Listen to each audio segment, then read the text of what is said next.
İspanya qan eləyir. Axırda İspanya hara ilə oynayır? Fransa ilə.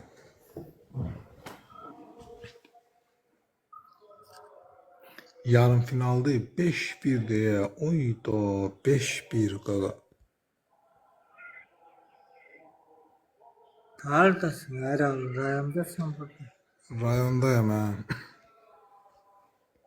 Onda sizde de bu kadın oy değil mi? Qadın oynadığında bayramdır da şey.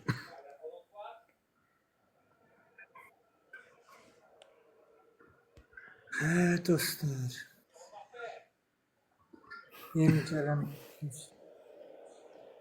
Makay ölübdür.